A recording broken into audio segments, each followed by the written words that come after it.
Good morning and welcome to another booktube video from me, Lauren from Lauren and the Books. Welcome indeed to another Friday reading vlog. And reading we will be doing, I've got like a bite or something on my arm. I've got quite a lot of reading to get done in this Friday reading vlog. I think it will span at the very least Friday and Saturday. But today's reading, and the reason that I'm kicking off in bed because I'm going to do a little bit more reading before I even get out of bed, I'm hoping my husband might make me a cup of tea. Willie? Yeah. Yes! He's, hello, Dappy. She's been on the bed twice this morning. I don't know what's up with her. But this book, Mongrel by Hanoko Footman, is due back at the library today, along with a few other books that are due back at the library, and I've got one to pick up. Now, my library is open between 9 and 1, and then between 2 and 5. So I need to have this done at some point today so that I can go and drop this off along with the other ones, because there's a few that I can't renew anymore. I've renewed them to their maximum, but this is due back because somebody else needs it. And I'm currently on page 200. And the book itself is 338 pages. So I've got 138 pages to read. So I'm going to sit and read in bed now until I have drunk my cup of tea. And then I will take you into the lounge and we'll do a little bit more talking about what's going to be read in this reading vlog and what is going to be discussed and what else is going to be going on. Daphne, you're so beautiful. She's on the bed twice in one morning. Anyway, I must get on. I really must. I'm really enjoying this, by the way. It's really, really very, very good book. And in some ways, like, although it would be nice to spend the time with this book because I'm enjoying it so much, it's also nice knowing that, like, I've got to get it done. So yeah, very much enjoying it. Hello. I've got just over 100 pages of Mongrel left, so I'm going to sit here and continue to read it while David's making me a breakfast, which has taken me by surprise because I wasn't expecting to have such a big breakfast, but delicious. We've got some mushrooms to use up, we've got some potatoes to use up, so he's just doing a sort of like chopped up hash of potatoes, mushrooms, beans and egg. Maybe with a little bit of cheese on top, which will be lovely. So he's doing that, so I'm going to carry on reading while I'm waiting for that to be cooked. But let's just talk about the plans for today's Friday reading vlog. So welcome, it is Friday. As I said, I've got to get this back to the library at some point today and collect another book and drop off some other ones that I have either read or haven't got or are due back. And then I'm also reading, so I've got 3 books on the go at the moment.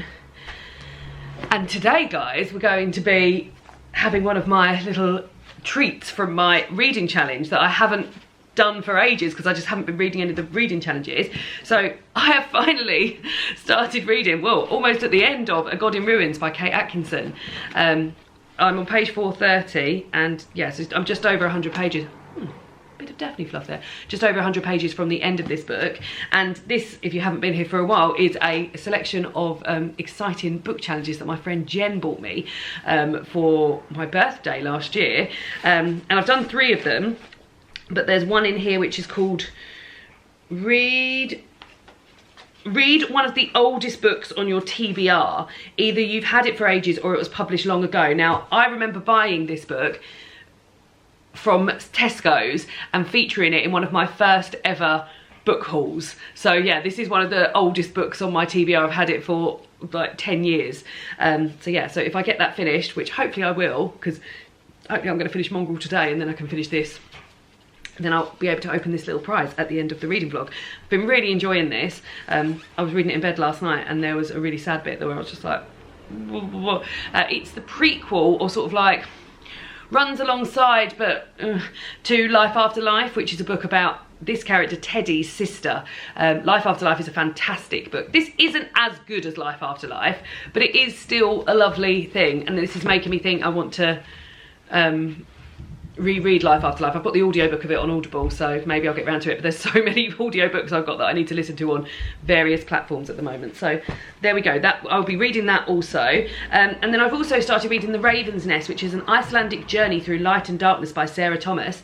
There's a book called Strangers in Iceland, Names for the Sea by Sarah Moss, which is a book about her relocating herself and her family to Iceland for a year for her to work at a university in Reykjavik.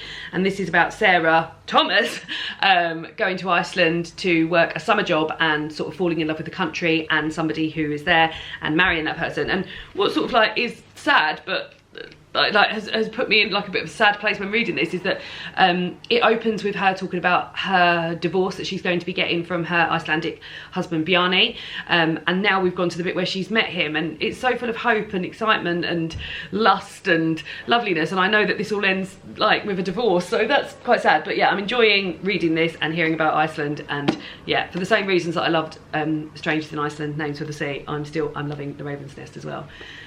So yeah, so those are the 3 books that I'm reading. I'm also listening to the audiobook, which I think I might have been listening to last time, or maybe I was reading it. Oh, I was reading it and now I've got the audiobook of the Gareth Malone book, Music for the People, which has been sort of re-released as Gareth Malone's Guide to Classical Music. So I've been really enjoying listening to that and sort of finding out a little bit more about classical music, because you'll know that I've been trying to get into classical music, as is what we do for every single reading vlog. Is at some point I'll be listening to a piece of classical music from Year of Wonder and talking to you about that. We'll be ending the vlog on a poem for every summer day. Hurtling towards the end of summer. It's cooler here today, but it has been really, really hot. And then let's answer a question. So we ask a lit chat question at the beginning of each vlog, and then we answer them at the end. I've stopped shuffling, I'm just pulling them out because there's so many in there. So this is from All the Places You'll Go. Have you ever taken a literary themed vacation or holiday if you're in the UK? Have you ever taken a literary themed holiday? Have you ever taken a literary themed holiday? Very excited to hear people's answers to this. I've got an answer. Very excited to hear people's answers to that. So yeah, so the rest of the plans for today are that I've got friends coming around for dinner tonight, and I've got to go to the shop to get a few bits to cook them dinner. I'll show you what I'm cooking them later. The house, because it's been so hot, housework has not been top of my list of priorities, so I need to sort of, mainly I'm going to do the spaces that we're going to be in. So I'm going to tidy up the lounge, do the bathroom that the guests will use, and do the hallway as well, just so that it feels a bit cleaner in here, because yeah, because it's just been so hot. I mean, who can be bothered to do anything, let alone run the hoover around? So I'm going to be doing that today.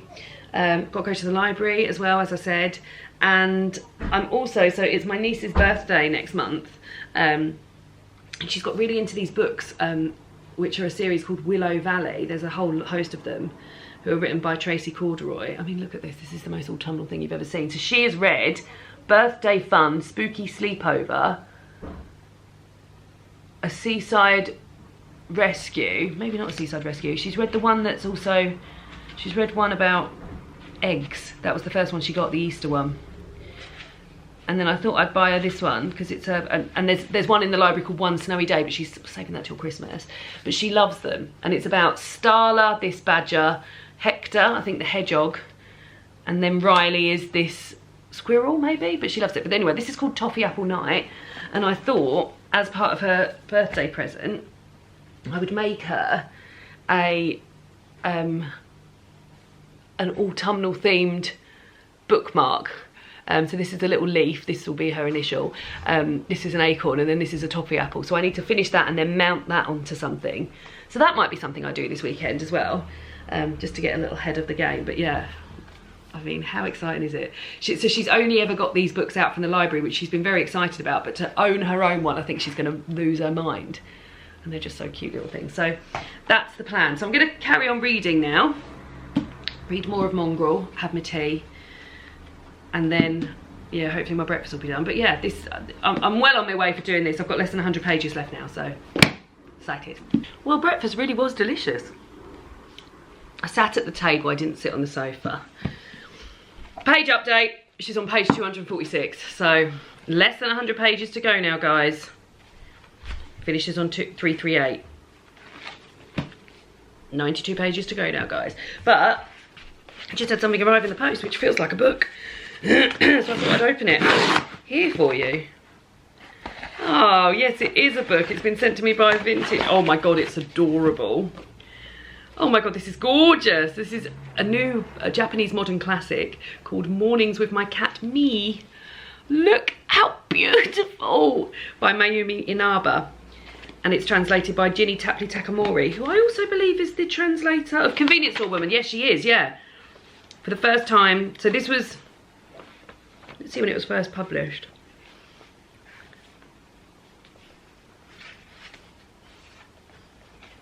Oh, this is a proof copy. So it first was published in 1999, and it's just in Japanese, and it's just been translated. Oh my god, it is so adorable. Let's have a look. So yeah, it's coming out on the 3rd of October this year. God, that would be a gorgeous Christmas present for people who love cats. There we go. For the last 20 years, Japanese readers have been falling in love with the late poet and prize-winning author Mayumi Inaba's story of life of her cat Mii after she rescued her as a newborn kitten from a riverbank in Tokyo. I'm in Tokyo in this book at the moment. We follow their everyday joys through the seasons as Mayumi develops her career as a writer and finds her feet in life with a small feline always by her side. Mornings with My Cat Mii lovingly chronicles Mayumi and Mii's unshakable 20-year bond, meditating on solitude, companionship, the writing life, and how we care for our cats as they grow older. Translated into English for the first time by world-renowned translator Ginny Tapley Takamori, this beloved Japanese modern classic is a celebration of how a cat can change our lives forever. That's so lovely. Oh god, I'm gonna have a lovely time reading that. It was the end of summer 1977. I found a cat, a little ball of fluff, a teeny tiny baby kitten. I wonder what if the front cover of the finished copy looks anything like this, then we're in for a treat, because it's absolutely gorgeous. Right, lovely. Okay, so I will haul that next time I'm doing a book haul. Nice, but back to the reading now. What a lovely little thing to get on a Friday morning. Back to me reading. I'm dressed. And I'm just having a little polish up. Just of the lounge so that that's done. Good old Purdy and Fig.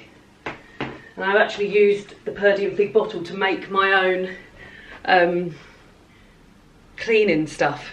So it's just water, white wine vinegar, and then some essential oil, and it's just a good sort of wipe down spray, not antibacterial or anything, but good for lifting grime and bits, and it smells lovely. So yeah, so I'm just having a little polish before I then, I've got this which smells horrible, but we've got it now, so we'll have to use it. Black Cherry Merlot polish. But yeah, just have a little dust, and then I'm going to sit down and hopefully finish. I don't think it will be done. I was thinking, oh, maybe I'll be able to take it back before it closes at lunchtime. It closes at 1, and then I can go to the shops afterwards. But I don't think I'll be done in time. But yeah, we shall do that. My niece painted me that for Christmas last year. I love it. Soon it'll be time for candles again, won't it? It certainly will. And I am looking forward to it. Hurrah! I finished Mongrel. I really enjoyed this a lot. It's a debut as well, which is fantastic. So I think I originally got it out from the library because Jen recommended it at the beginning of the year. I think she put it on her most anticipated, and then Waterstones have just, well, not just, but Waterstones have done a debut author award, and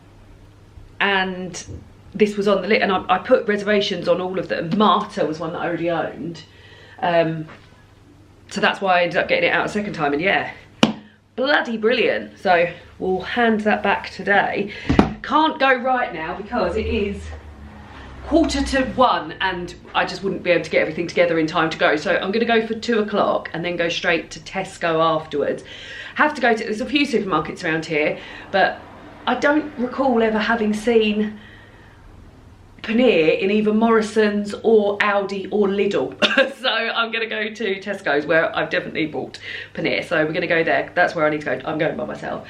But yeah, I'm just reheating last night's sweet and sour tofu. and we're having it with flatbreads, which is a bit unusual, but yeah, I didn't want to have noodles. I'm having rice for dinner tonight as well, so I'm gonna eat that. And now on to my next reading, which is to finish A God in Ruins by Kate Atkinson. And like I said, I've got about, how long? Yeah, so I'm on page 430 and it's 438 pages. So I've got just over 100 pages to read. So probably won't get this done today. I don't think there's ever been so much reading in a Friday reading vlog, but I'm gonna crack on with this. But yes, I'll go and put that with my pile of books I'm returning, and let's go and have a look at how that sweet and sour tofu's getting on. That sweet and sour tofu looking, David? Reheated. Reheated. I can't remember whether or not tofu is the best thing to reheat, but She tells me now. we shall see. I think it might be gnocchi I'm thinking of. Sometimes when you reheat gnocchi it tastes a bit rank. But yeah, while David serves up that, I'll just talk through the plans for this evening. So I've got my friends coming around for dinner tonight, and we're going to have one of the Gousto recipes, because we keep all of our Gousto recipes in case. Recently I've made little labels so you get sent these folders to keep your recipes in. This one's got all tofu recipes in, this one's got all fake meat recipes in, so that if we've got tofu or something, I can just go and say, hey, the next tofu recipe we've got is, oh my god, this is a good one, tofu courage with slaw, sesame rice and miso mayo. But we're not having that tonight, we're having tandoori paneer, Forget about that. mint raita and kachumba salad. Now this was a dinner that David and I were going to have just for the two of us, but I thought, no, I knew my friends were coming around Friday, and I thought this is a lovely dinner to have for four of us. So I've got to buy another paneer and a cucumber. I've got enough tomatoes and everything else. Oh, and yoghurt, because we used the yoghurt up last night. But this is very good because it only takes sort of 15 minutes to prep, and then the rest of it's just cooking. So if you've got people coming around, perfect. So we'll be having that this evening. And then also, I neglected to mention this at the beginning of the vlog, is that I'm slowly cooking my way through the sweet roasting tin, and we're now in August in Crumble Land, or Crumble and Cobbler. So I'm making this extremely autumnal dessert of plum, cherry and cinnamon cobbler for dinner tonight. It says to use fresh cherries, but I've only had frozen because they was just so expensive. So I got the frozen one, so hopefully that will go okay. I'm gonna make that for dinner tonight. And then we're going to my mum and dad's on Sunday for a barbecue, and I'm gonna make the next crumble, which is peach, ginger and almond crumble. Which David hates the sound of both of these things, so Yep. He won't be having either of those, but there we go. Would you eat them if it was September? Nope. Oh. There you go. Delicious flatbreads with sweet and sour tofu all ready to go, and we're going to go and watch another episode of Love is Blind UK whilst we eat those. See ya when I'm going to the library. It's time to go to the library. The sweet and sour on the flatbread was actually much nicer than I thought, wasn't it, Daphne? You didn't eat any of it though, did you, Daphne? 4 books going back to the library today. Mongrel that I've just finished. Assassin's Apprentice that I finished in the week. This is the first in the Robin Hobb series. I've read the first one. I've got the second one on audio, so I'm going to get to that. But like I said, my audio stuff, I've got a lot to get through. I'm also returning. This always annoys me when I put a reservation on and paid a fee and then I return it. I mean, it is £1, but every pound counts. I put the reservation on Case Histories by Kate Atkinson because this is the Patreon book club book that we're reading next Sunday. So we're going to be discussing it. But it's got 4 reservations on, which is unheard of really for an older book. I mean, this came out in 2005. And to have 4 reservations on, because if it's got up to 3 reservations, they still let you renew it, but yeah, so it's got to go back. So I've had to buy a second-hand copy, but I did manage to get it. And then 14 Days, which is a collaborative novel written by, I think, and each chapter, I haven't read it, obviously, by the way I'm talking. Each chapter is written by, so it's told in days, and each day is written by a different author, including people like Celeste Ng, John Grisham, Emma Donoghue, Sylvia Day, and more. And it's edited by Margaret Atwood. So I do want to read this, but I've got it out twice now and had, as in renewed it twice, so 8 weeks I think I've had this for. So I need to, if I can get it out again, I will, but if not, I think it's gonna have to go back because I think it's got 4 reservations on as well, but yes. And then a little shopping list of poppadoms, paneer, cucumber, milk, creme fraiche, yoghurt, bread, a jar of jalapenos and cottage cheese. Let's get on our way, shall we, Daphne? You can't come. No, no, no. I'm back from the shop in the library. Ooh, I'll show you the book I picked up from the library. I heard about it on the What Page You On podcast, which is also a, like, in my little box of reading challenges to do. Read a book that you've heard about on a podcast is one of those challenges, so maybe I'll read this next week. It's A Thread of Violence by Mark O'Connell. It's a story of truth, invention and murder. It's non-fiction. I rarely read true crime, but apparently this is very, very good, and it's set in 1982. Malcolm MacArthur, the wealthy heir to a small estate, found himself suddenly without money. The solution, he decided, was to rob a bank. To do this, he would need a gun and a car. In the process of procuring them, he killed 2 people, and the circumstances of his eventual arrest in the apartment of Ireland's Attorney General nearly brought down the government. The case remains one of the most shocking in Ireland's history. Mark Connell has long been haunted by the story of this brutal double murder, but in recent years this haunting has become mutual. When O'Connell sets out to unravel the mystery still surrounding these horrific and inexplicable crimes, he tracks down MacArthur himself, now an elderly man living out his days in Dublin and reluctant to talk. As the two men circle one another, O'Connell is pushed to the confrontation with his own narrative. What does it mean to write about a murderer? So there we go. And as I said, that may well be the book that I read for my read a book that you've heard about on a podcast. I'll go and put this back and then I'll be back. 2 seconds. I'm back. I'm now going to assemble the plum, cherry and cinnamon cobbler. Is this sensible to assemble this now? I mean, oh, David, where's the cream of tartar? Somewhere. I couldn't find it anywhere. I looked in both cupboards, but my looking isn't the best. But we shall see. So yeah, so I'm going to make this now, and then I'll eat it tonight. I know, I bought bread. Don't use my bread. Bread.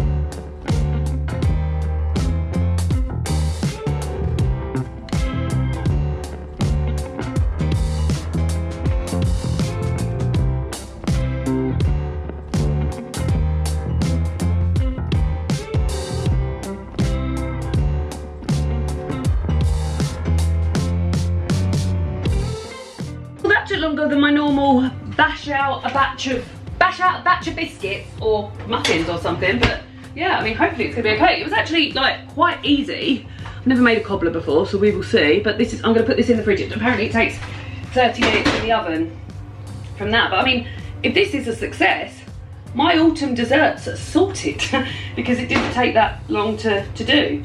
You made the sort of cobbler bits in the food processor, which is why there was a lot of back here action. But yeah, we'll eat that tonight. See how things are. David, do you want to come and look at this dessert and tell me if you think you'll like it? I will.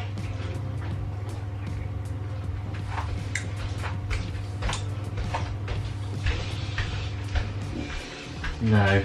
What don't you like about it? It's just the fruit. I love those bits. The cobbler. I like the cob. La. Cobbler. If that was like Mars bars underneath there, you'd probably be a bit more interested. I wouldn't even let you put it in the oven. Yeah. I think it's gonna be delicious. I'm sure you fruit dessert lovers, I'm sure will love it, but I am not a fruit dessert lover. Well, there we go. And next time, well, you won't see me making this because I'm going to make this for the barbecue on Sunday. We're going to have peach, ginger and almond crumble. And then next time when I'm here, we'll probably see me make this rhubarb and vanilla tart, but it will not be as beautiful as this, which is the front image, because you can't get pink rhubarb. I'm going to use the rhubarb from my dad's garden, and it's sort of green and everything, and I'm not even guaranteed it's going to be in this lovely shape either, but it will be a rhubarb and vanilla tart regardless. Okay, right, I'm going to tidy up then and make room for that in the fridge. Honestly, it's still blowing my mind how much joy I get out of cleaning and keeping places a little bit clean, especially because at the moment we haven't really been doing all that much cleaning because it's been so hard. So yeah, David's just run the hoover around. I've emptied all the bins. I've cleaned the toilets.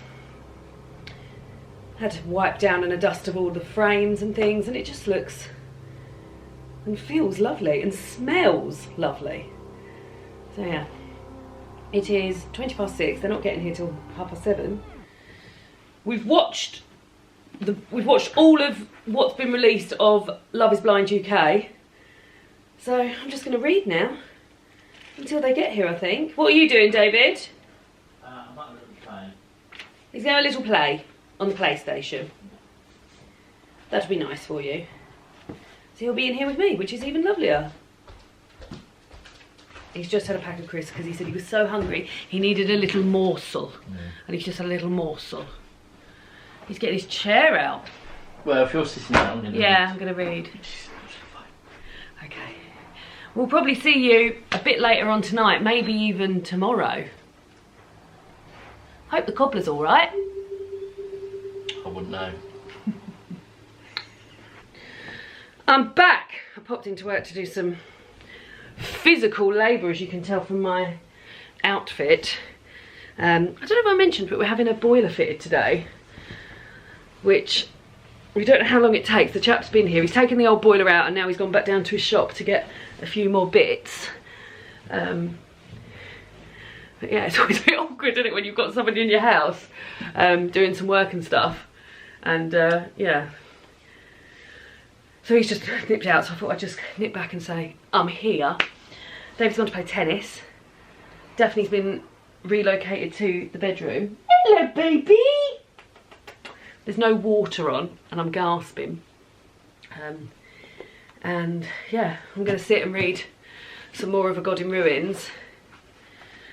Because I'd really like to get this done today, which I think I can. I'm 476 pages in, and it's free at 538. I absolutely can. Oh, that's just over 50 pages, isn't it? 62 pages, is it? 52 pages, 62 pages.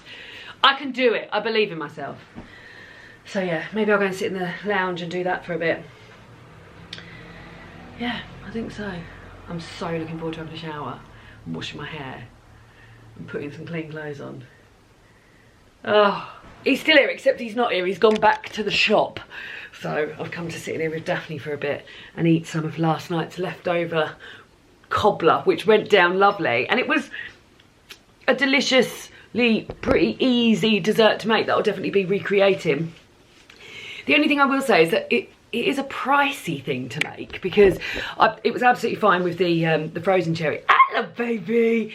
It's absolutely fine with the frozen cherries, but if I'd have made it with fresh cherries, it would have been really expensive. And I guess fruit is expensive, isn't it? Like, if you can get it frozen, then you'll get it a bit cheaper.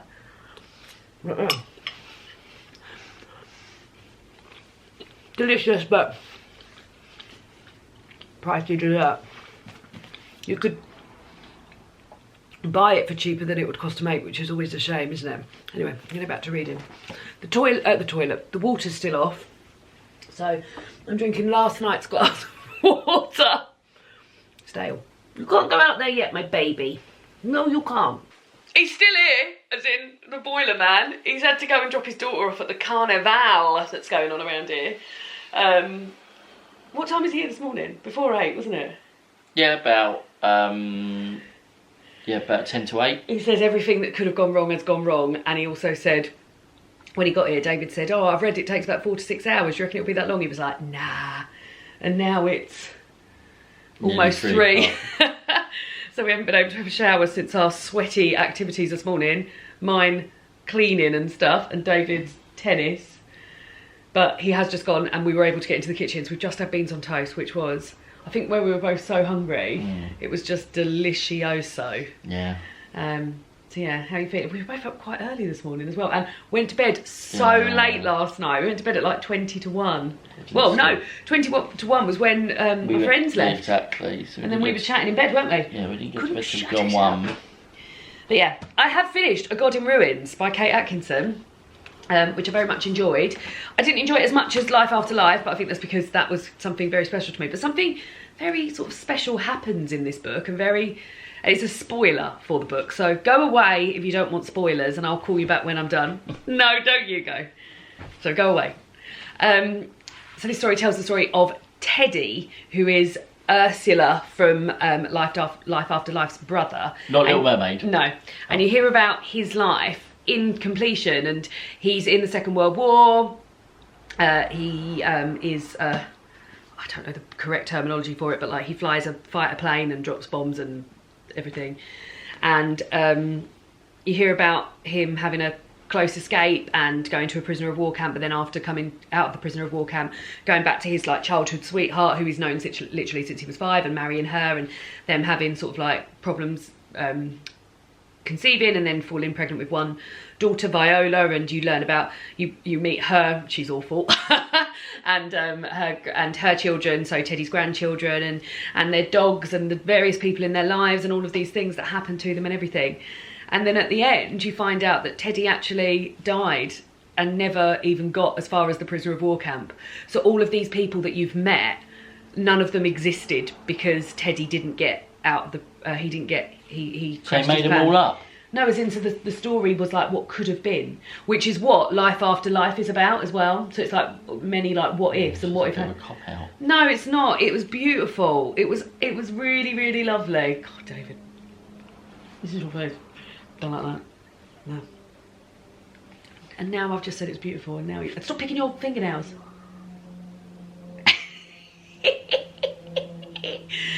So yeah, it was very special.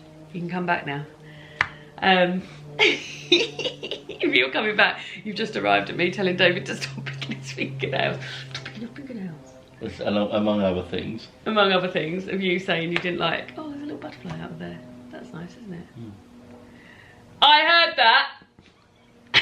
David picked his fingernails. David does not stop picking.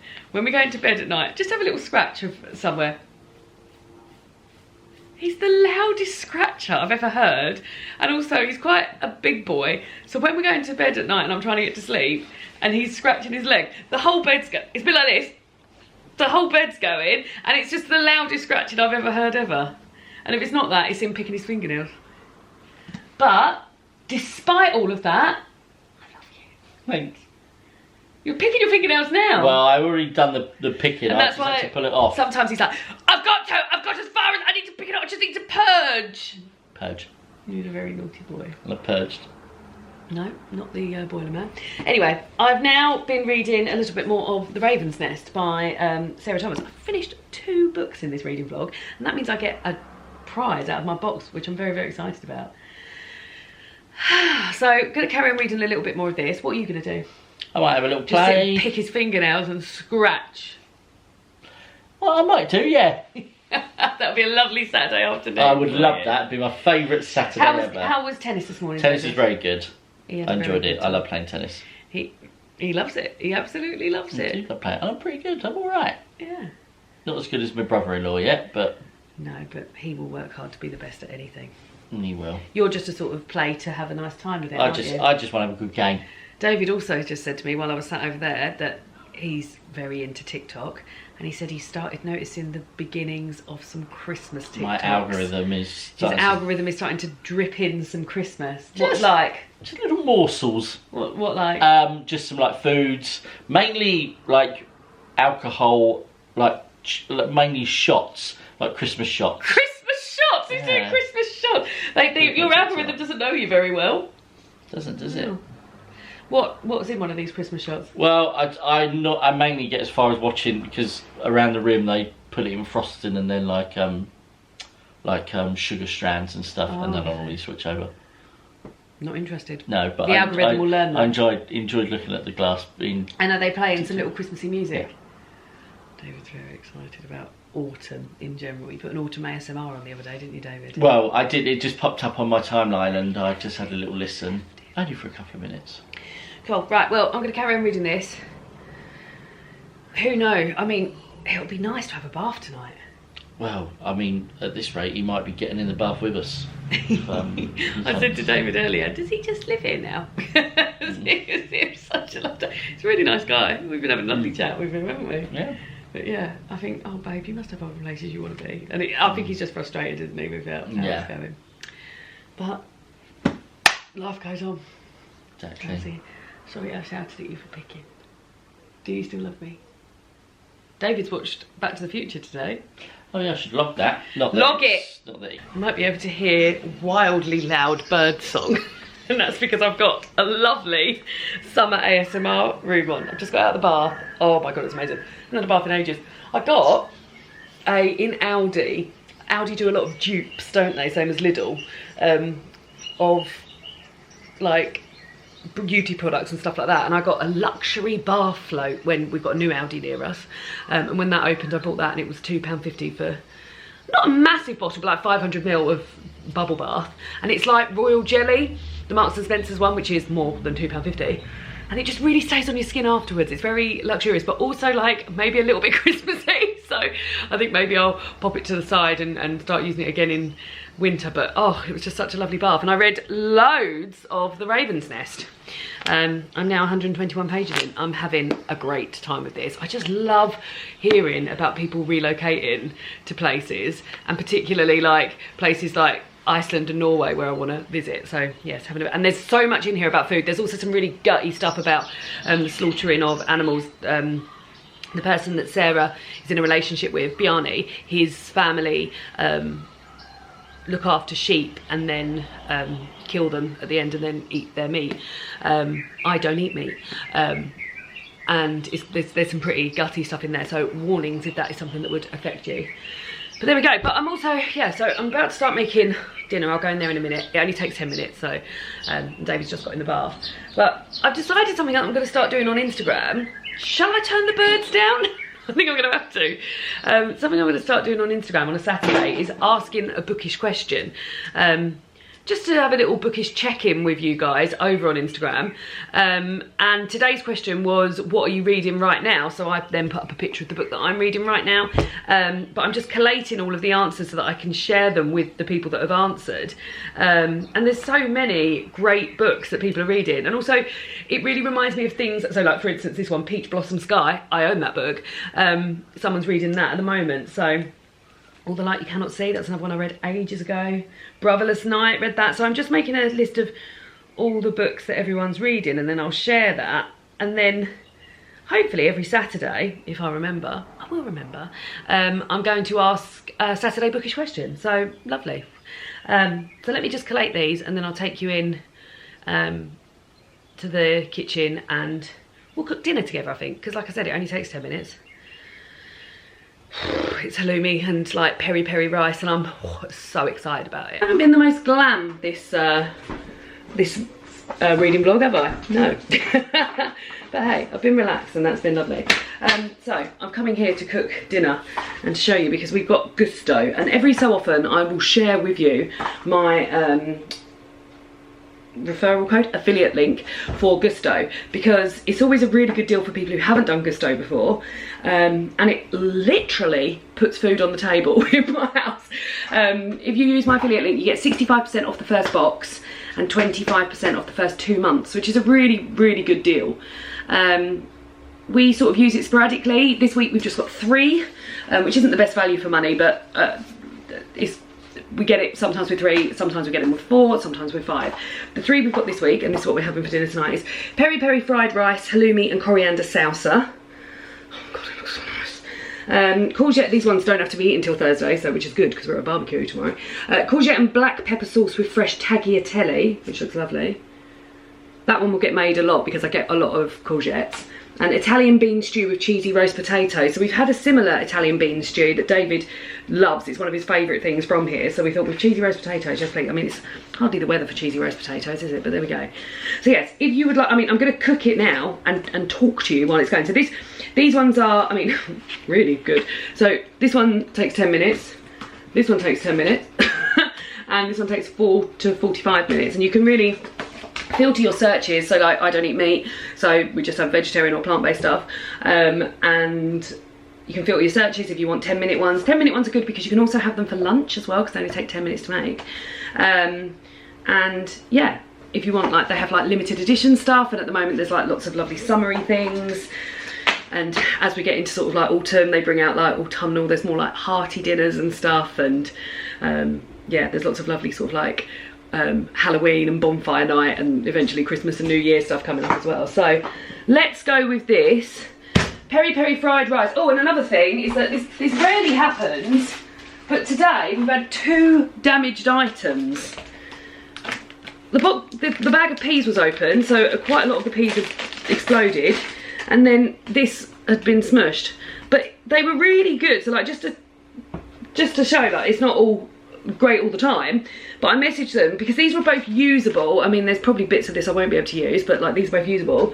But I messaged them straight away, and they gave me £2 off per item. So the next time I get a box in, it will be £4 cheaper. So yeah. That's the plan.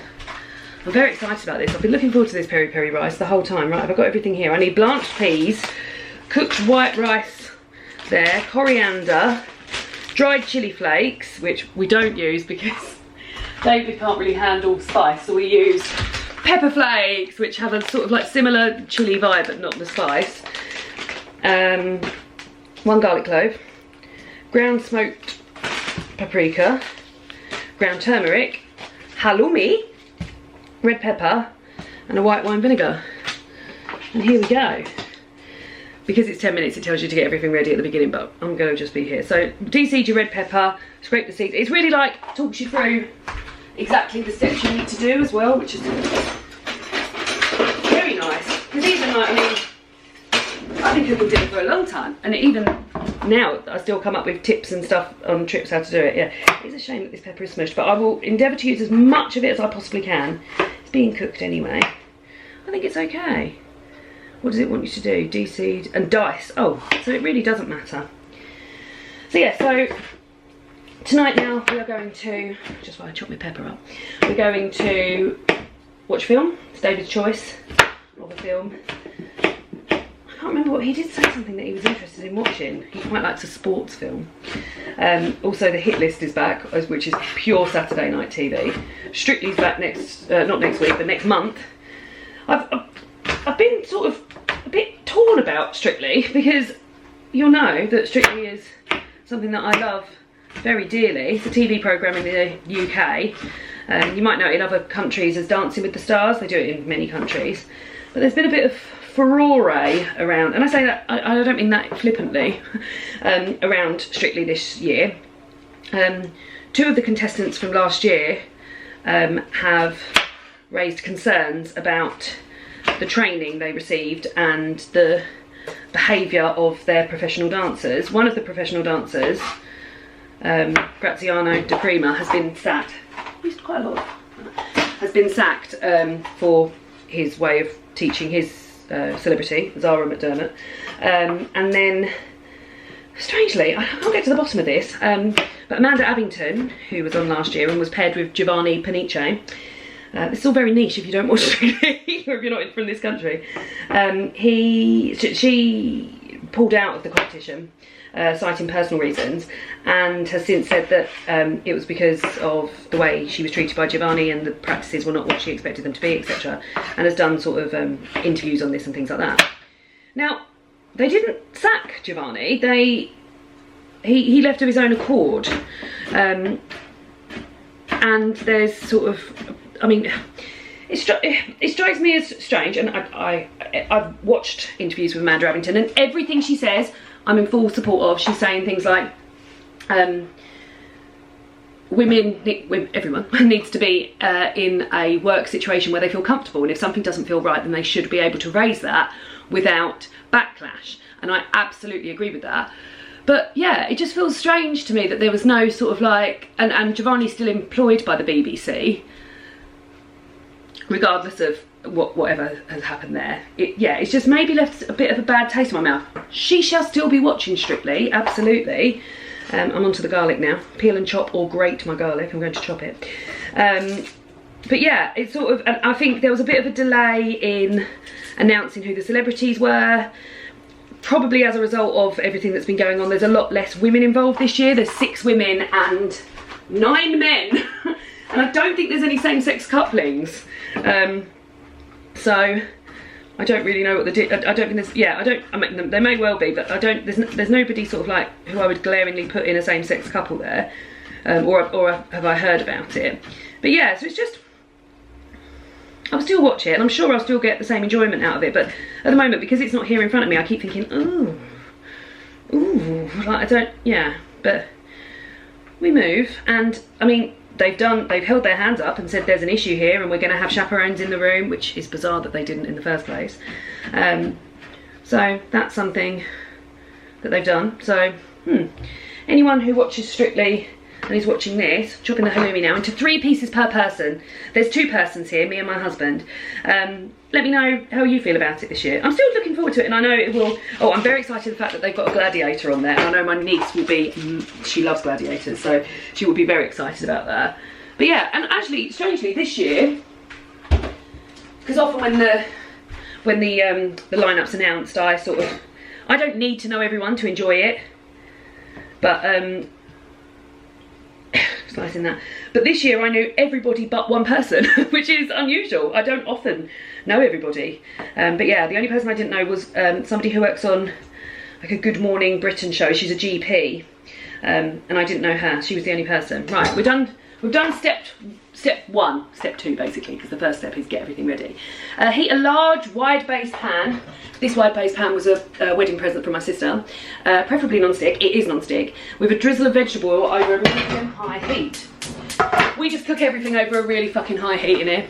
Like there's no I just cook everything. Top tip from the top: buy big massive vegetable oils, which are much cheaper than buying them individually, and then just decant them into one of these, which costs pence in like a pound shop. You can normally get, I think we got a pack of 6 for £1. And do that. Right, that's happening there. Once hot, add the diced red pepper to the pan with a pinch of salt and cook for 3 to 4 minutes or until beginning to soften. So yeah, so those are my thoughts on Strictly Come Dancing. I'm excited because, look at that pen where I've been writing down. I'm excited because we're coming into the time, like autumnal TV time. We had such a lovely time watching the Olympics, and we watched the Olympics sort of relentlessly. The Paralympics are coming up, we're very excited about that, and we will probably be in the same situation there. Pepper's going in. But we had such a lovely time where like there was always something on TV, and even if you didn't really know it, like know what was going on, you were able to sort of get really involved with it. And we love that. And then there's a 2-week break until the Paralympics, and then that'll be the same. But yeah, now we're getting into sort of like autumnal TV's coming. House of Games will be back soon, which I'm very excited about, Richard Osman's programme. But yeah, and the person who I really fancied in Call the Midwife apparently is joining Casualty's cast, and I've never watched Casualty before, but my lord, I will. Right, the next step is to chop your coriander.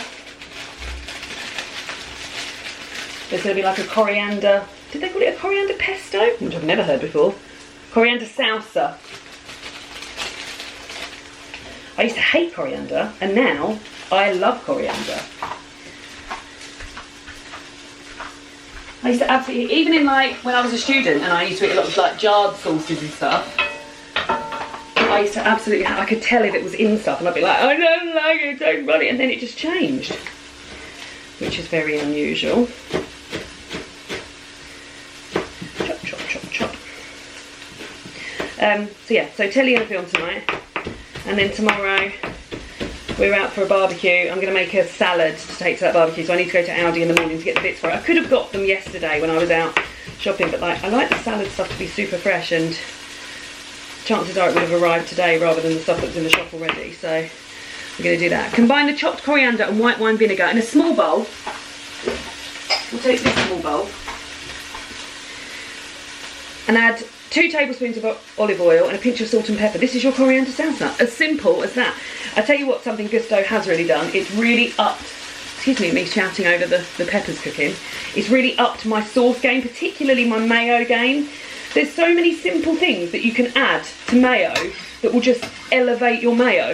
Like miso mayo, a little bit of miso in the mayo, a little bit of chipotle in the mayo is lovely. A little bit like coriander stirred through it. Yogurt with mint sauce in it, that's because we've always got yogurt, and I recently bought, mint sauce is so cheap as well, and I recently bought, pepper as well, I recently bought a jar of mint sauce, which was honestly in Aldi, I think it's like 39p, and we always have yogurt, so now I'm always going to have a delicious minty dessert. I don't mean dessert, I mean sauce. That's because I was thinking about dessert. Right, okay. There is my coriander salsa, a bit more oil I think. So yeah, it's really upped my sauce game. And we've been collating, so like here's the little folders that you get. I've put stickers on them. I might have shown you this already. I've got really bad deja vu. But yeah, here's where like we keep all of the paneer and halloumi ones, so that if we've got halloumi I can go to the halloumi section and do that. There's no other cookbooks in my ownership that does that, so that's very good. Right, they're cooking lovely. Squeeze your pouches of steamed white basmati rice to separate the grains. Tear the top of the pouch just a little and microwave for 2 minutes or until piping hot. Well, that means we're nearly there. We haven't done the halloumi yet, but I better tell David. I'm just going to tell my husband that it's not going to be long. He says, okay. Once the pepper is soft, add the chopped garlic.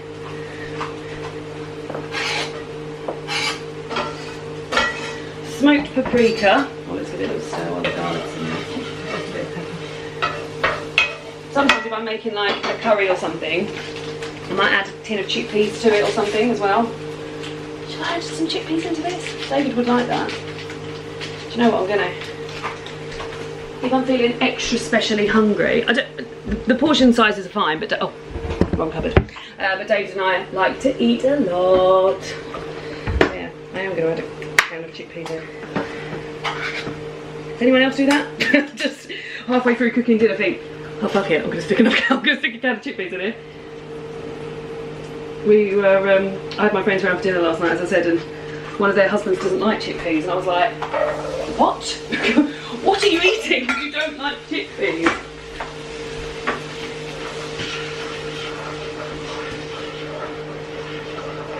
There we go. Turmeric and chili flakes.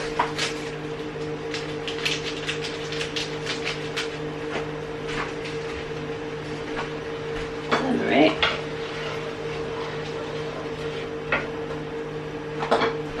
And chili flakes. And these, like I said, they're called Paul Beaver. I normally buy them in like newsagents. They used to be a, where I worked, there used to be a newsagent's off licence place that had like lots of different herbs, including Paul Beaver. So I bought a pack of that. 2 packs I bought from there, because you don't often see it in the supermarket. Right, lovely stuff.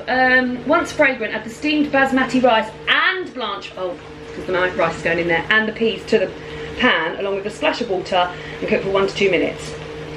Meanwhile, heat a separate pan, there's the rice, went bang, heat a separate pan over a high heat and add the halloumi pieces and cook on side. Right, okay, so this is the only other pan I have. So, it's quite small, but it's very heavy bottomed. Heavy bottom pan. Right, let's add the rice.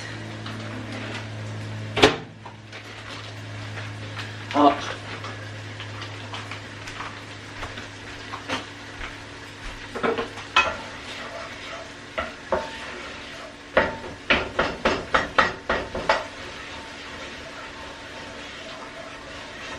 David's going to be very pleased that I added the chickpeas. I hope you like this sort of like cooking along with me. I know sometimes we do a bit of cooking with the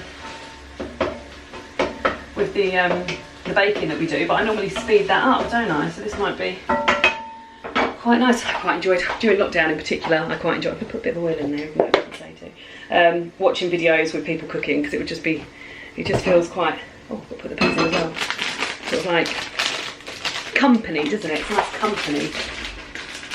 Normally when I'm cooking I've got an audio book on. Or if it's Saturday night, I mean we're eating quite early today, but if it's Saturday night there's a radio show on Classic FM which plays songs from the movies, and David and I quite like cooking along together while that's on. Oh my god, this looks lovely. This looks really, really nice. Right, put the halloumi on. When you cut slices of halloumi, it just sort of breaks in the middle, doesn't it? I mean that one, but the rest have gone. there's not going to be enough space in this tiny little pan for all that halloumi. But yeah. We're getting there. So it's probably taken longer than 10 minutes because I've been chatting to yous. But I'll be dishing this up in no time. Let me get the 2 bowls.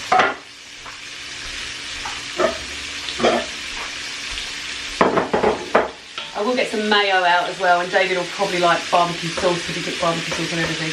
I don't know if you can hear me over the screaming halloumi. This looks lovely. I wonder how many. Also, it often tells you how many fruit, how many portions of veg are in it. 2 of your 5 a day in here, guys. Mayo and that.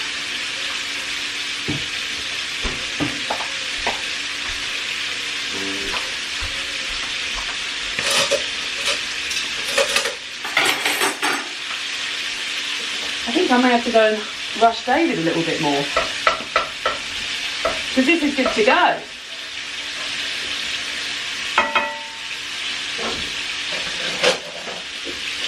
Is that you, Bear?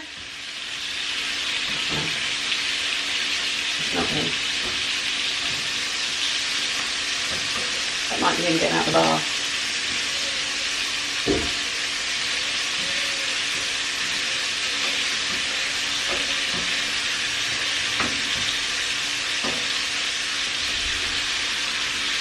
I'm just about to dish up. Just about to dish up, my love. Look, can I have a little look at it? Yeah, it does. I've added chickpeas. You're on camera. Right. Chickpeas and... Lovely. It looks really nice. I've got you out here. What were you waving at? I thought I was just proposing to that. No, you're not. You're not on it. Lovely. Can you do some dink? Yeah. I'll just go and semi-lay the table and then I'll come back and dish this up.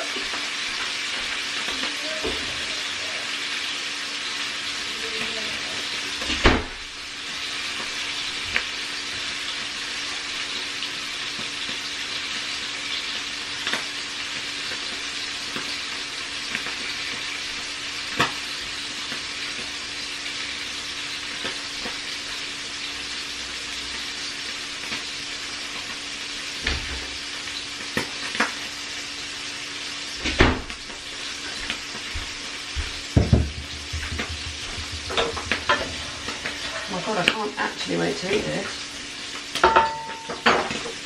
Halloumi. I love halloumi. It's just so yum, isn't it? I mean, ordinarily I wouldn't be cooking it in this tiny little pan, so don't judge me for my tiny little pan. I really hate it when I watch people who are cooking and they chop in things up using the wrong knives. So I imagine if you are a pan person, then this is upsetting you. But yeah, I remember watching videos where people are like chopping up an onion with a butter knife, and I'm like, why? You're giving yourself so much work there. So there we go. I think because there's going to be a bit of delay in between David actually getting ready and me dishing this up. Maybe I'll dish it up now. Yeah, I'm going to dish it up now. So you're here for the full process. So there's quite a lot here, so we'll do a couple of spoonfuls each of this. 1, 2, 1, 2, there's enough for 3. 3. There's enough for 4. 4 spoonfuls. 4. Oh, it looks lovely, though. Yeah, it does, doesn't it? Yeah. Oh, there's loads. No. Well, I put in the chickpeas thinking, oh, I don't know if there's going to be enough here, I better put the chickpeas in, but it's a huge bowl of rice. Yeah. And let's serve up the halloumi. Whoa, that's the ice going, guys.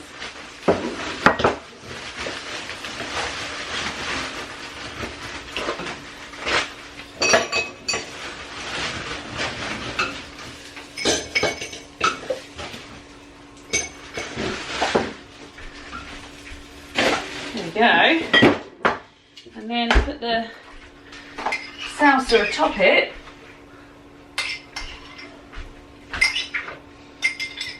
And we're good to go. God, that was quick. I mean, like I said, I was chatting, but 2 delicious bowls of dinner. Delicious. Let's go and eat them, and then we'll wrap it. We're a bit early for Hit List, David. It starts at 6:20. Okay, cool. We'll have to just talk amongst ourselves for 10 minutes. All right. See you after dinner. Awkward, but I'm sure we'll cope. We will cope. I'm here to wrap the whole thing up with this beautiful backlight, like I'm a little angel. And hello, Daphne. And the good news is that I get a little present today. Should we start with a little present? Or should we start with the question? What are you doing? Oh, he's setting up for... We've just watched the first episode of Slow Horses on Apple TV. David managed to get a... what was it, David? A 6-month subscription or something? 3 months. 3 months subscription. And we were looking at it because we were going to watch a film tonight, and all of the films were not good. But then there was a few series on there that I've heard good things about. So if anyone here has Apple TV and has watched something good on there, do let us know. We're still keen to watch Severance and... Lady in the Lake or something? There's something else you want to watch. Oh, Shrinking. You quite like that, don't you? Oh, yeah, the next That's not out yet. Series but anyway, so we watched the first episode of Slow Horses. Okay. We loved it. We thought it was really good. And there's 4 series of it. Oh, look, there's even more light now. There's 4 series of it, and season 4 premieres the 4th of September. So we've come to it at the perfect time. Anyway, Nice little binge. I'm here to wrap this all up, and we're going to carry on watching. I'm going to finish the bookmark that I was making for my niece. But first of all, I haven't listened to the piece of music for today, so let's do that. It's the 17th of August today. The piece of music for today is Violin Sonata in A minor, Op 27, number 2, 1, they've got such long names, 1 Obsession, Prelude, Poco Vivace by Eugene, Ysaye, 1858 to 1931. Remember a couple of months ago we were at the wedding of a Belgian violinist, Eugene Ysaye. I didn't listen to that bit because I'm only doing this on a Friday, or on a Crazy Reading blog, Friday Reading blog. He was presented with Caesar Frank's gorgeous violin sonata on the 18th of June. That's when it was. And later played it to his wedding guests. Well, here's the man himself wearing his back-obsessed heart on his sleeve. This piece was, as it happens, also a gift for a fellow violinist. Ysaye's great friend, Jacques Thibaud, who ritually began his daily practice with Bach's solo partition in E major, which we heard yesterday. Obviously didn't listen to it yesterday. Maybe I should be doing this every day. Ysaye was fascinated to the point of obsession with this piece. He had been trying to write his own set of 6 unaccompanied violin sonatas, inspired by but not based on Bach, but admitted that his inability to escape the pervasive influence of Bach's music was threatening to derail the whole project. And so he tames the beast, as it were, by inviting it in. He opens with a direct quote from the beginning of Bach's Prelude, Sotto Voce, and then intertwines a freewheeling paraphrase on that with the Dies Irae theme from the Requiem Mass. Also referenced, as it happens, by innumerable other composers over the years, including Thomas Aids, Johann Brahms, Hector Berlioz, Gustav Mahler, Wendy Carlos.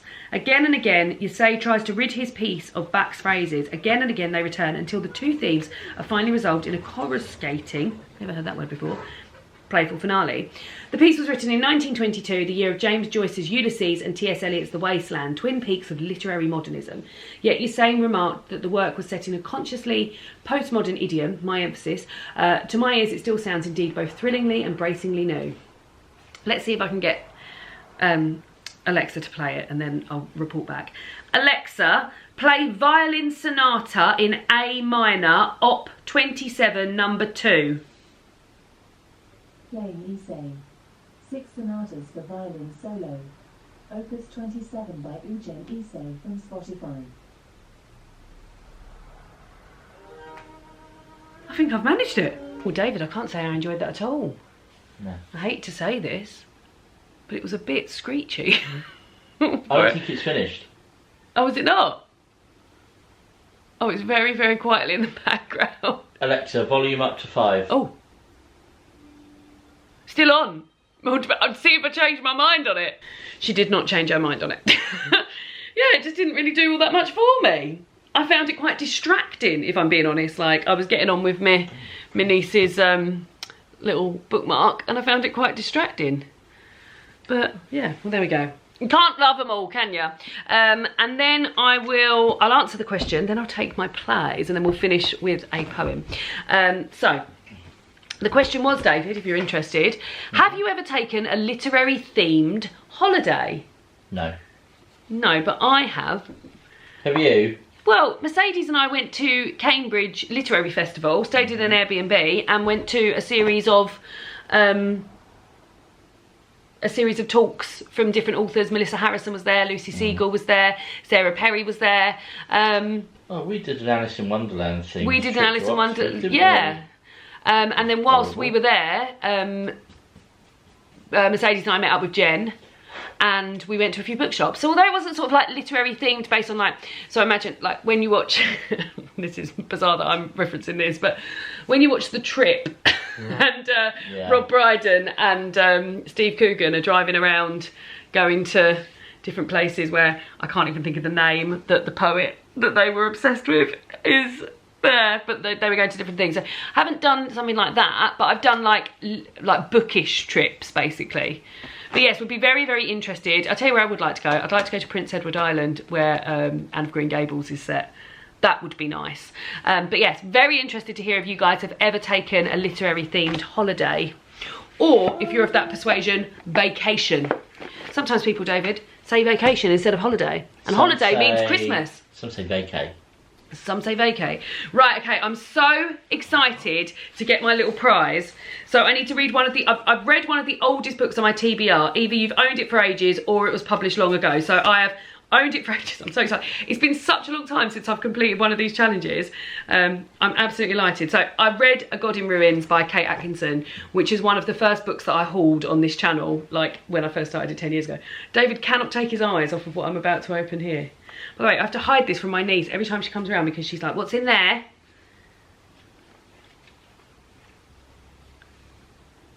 Oh, it's a lovely book. Oh, it's a lovely bookmark. Ooh. Oh, wow. Oh, it's ever so heavy and lovely. It's posh. It's got a teapot on top and it says, drink tea, read books, be happy. Oh, feel the weight of that, David. That's lovely. Well, it's weighty, isn't it? So this will be perfect because I can use this in here. So I believe it sort of sits upon. Sits atop. Oh, I like that. Oh. So it sits atop your book, and then that hangs down. And then if it's a shorter one, then the little tassel will go above. A beautiful gift, Jen. I thank you. I thank you. I thank you. They've just all been absolute bangers in here. So let me just untie this, and then I'll tell you. And then we'll just quickly run over the ones that I've got left to do, because I think there's 5 of them. I was indeed correct. There are 5 left that I would like to get done by the end of the year. They are, read one of the longest books on your TBR. So you can do that. Read a book you heard recommended on your podcast. Well, the book I got out from the library yesterday was a book that I heard recommended. That's where I heard about it on the What Page You On pod. So maybe I'll read that next weekend. That would be nice. Read an arc. Did I do that this weekend? No, I mean, I'm not having 2 presents, but yeah, that's something that I could easily do. Read a book that fits with the season and make a seasonal snack or meal to go with it. I've been waiting for autumn to do that. And this is the last one. Read one of the shortest books on your TBR. So yeah, so I think maybe next week, hopefully, I can open this one. Read a book you heard recommended on a podcast, which would be lovely. But it continues to be lovely. Right, let's finish with, these are the ones I've done. Let's finish with a poem, David, and then we can get back to Slow Horses, episode 2. She's got a new bookmark in here now. 17th of August we need to go to. August by John Updike, or My Last Duchess by Robert Browning. I think we'll go for August by John Updike. Like the poem that is included above as the entry for the 28th of June. This poem is taken from the great American writer John Updike's collection of children's poetry, A Child's Calendar. So this is August by John Updike. The sprinkler twirls, the summer wanes, the pavement wears popsicle stains. The playground grass is worn to dust, the weary swings creak with rust.